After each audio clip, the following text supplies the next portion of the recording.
ಏನು ಸಮಾಜ ಕಲ್ಯಾಣ ಇಲಾಖೆಯಲ್ಲಿ ನಡೆದಿರ್ತಕ್ಕಂಥ 1120 ಕೋಟಿ ವರ್ಗಾವಣೆ ವಿಚಾರ ಮತ್ತು ವಾಲ್ಮೀಕಿ ಅಭಿವೃದ್ಧಿ ನಿಗಮದಲ್ಲಿ 187 ಕೋಟಿ ಬೇರೆ ಅಕೌಂಟ್ಗಳಿಗೆ ಹೋಗಿರ್ತಕ್ಕಂಥ ವಿಚಾರ ಇಡಿ ಇವತ್ತು ಸಂಪೂರ್ಣವಾದಂಥ ಒಂದು ತನಿಖೆ ಮಾಡಿ ಇದರಲ್ಲಿ ಕೇಂದ್ರ ಆಯೋಗ ಏನಿದೆ ಎಸ್ ಸಿ ಕಮಿಷನ್ ಕರ್ನಾಟಕ ರಾಜ್ಯಕ್ಕೆ ಒಂದು ಚಾಟಿಯನ್ನು ಬೀಸಿದೆ.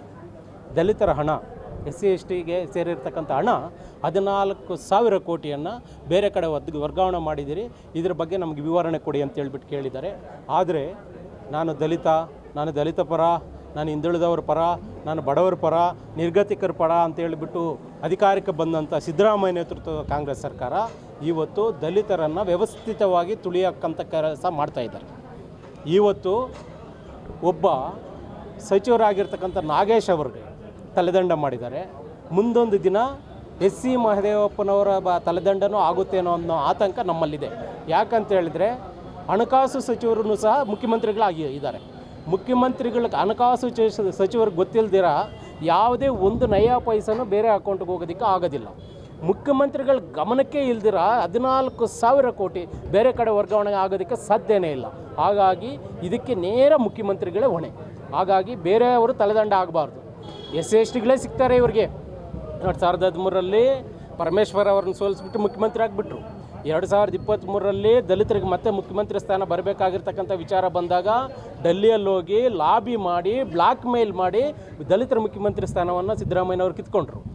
ಈಗ 2023 ತಾನು ಅಧಿಕಾರಕ್ಕೆ ಬಂದಾಗಿಂದನೂ ಸಹ 1,120 ಕೋಟಿ ಸಮಾಜ ಕಲ್ಯಾಣ ಇಲಾಖೆ ದುಡ್ಡನ್ನು ಈ 5 ಗ್ಯಾರಂಟಿಗಳಿಗೆ ಹಂಚ್ತಾ ಇದ್ದಾರೆ ಇವತ್ತು. ಹಾಗಾಗಿ ನಮಗೆ ಮೀಸಲಿಟ್ಟ ಹಣವನ್ನು ಸಿದ್ದರಾಮಯ್ಯನವರು ದಲಿತ ವಿರೋಧಿಯಾಗಿ, ಜನ ವಿರೋಧಿಯಾಗಿ, ಸಂವಿಧಾನ ವಿರೋಧಿಯಾಗಿ ಇವತ್ತು ಈ ಕೆಲಸ ಮಾಡ್ತಾ ಇದ್ದಾರೆ.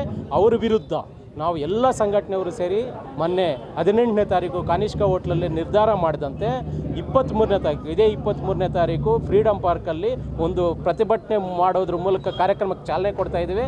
23ರಿಂದ 29ರ ತನಕ ಎಲ್ಲ ಜಿಲ್ಲಾ ಕೇಂದ್ರಗಳಲ್ಲೂ ಪ್ರತಿಭಟನೆಗಳು ಮಾಡಿ ನಮ್ಮ ಜಿಲ್ಲಾಧಿಕಾರಿಗಳ ಮೂಲಕ ರಾಜ್ಯಪಾಲರಿಗೆ ಮನವಿ ಪತ್ರ ಕೊಟ್ಟು 30ನೇ ತಾರೀಕು ಸಿದ್ದರಾಮಯ್ಯನವರ ರಾಜೀನಾಮೆ ಕೇಳೋದಕ್ಕೆ ವಿಧಾನಸೌಧ ಚಲೋ ಕಾರ್ಯಕ್ರಮ ಹಮ್ಮಿಕೊಂಡಿದ್ದೀವಿ. ಸರ್, ಯಾಕೆ ಅದರ ಟಾರ್ಗೆಟ್ ಮಾಡಿದ್ರೆ ಇವರು ಮುಖ್ಯಮಂತ್ರಿ ಸ್ಥಾನಕ್ಕೆ ಕೂತು ಬರುತ್ತೆ. ದಲಿತರು ಬಿಟ್ಟರೆ ಇನ್ಯಾರೂ ಸಿಗಲ್ಲ. ಪರಮೇಶ್ವರನ್ನು ಸೋಲಿಸಿದ್ರು, ಖರ್ಗೆ ಅವ್ರನ್ನ ಸೋಲಿಸಿದ್ರು, KH ಮುನಿಯಪ್ಪನವ್ರು ಸೋಲಿಸಿದ್ರು, ಛಲವಾದಿ ನಾರಾಯಣಸ್ವಾಮಿ ಅವ್ರನ್ನ ತುಳಿದಾಕ್ಬಿಟ್ರು. ಇವರಿಗೆ ರಾಜಕೀಯ ಭಿಕ್ಷೆಯನ್ನು ಕೊಟ್ಟಂಥ ಶ್ರೀನಿವಾಸ್ ಪ್ರಸಾದ್ ಅವರನ್ನು ಸಹ ಇವರು ಒಳಪಟ್ಟು ಪಾಪ ಅವರು ಕೊರಿಗೆ ಲಾಸ್ಟ್ಗೆ ಸತ್ತೇ ಹೋದರು. ಇವ್ರ ಉದ್ದೇಶ ಒಂದೇ, ದಲಿತರನ್ನು ಟಾರ್ಗೆಟ್ ಮಾಡೋದೇ ಸಿದ್ದರಾಮಯ್ಯನ ಉದ್ದೇಶ.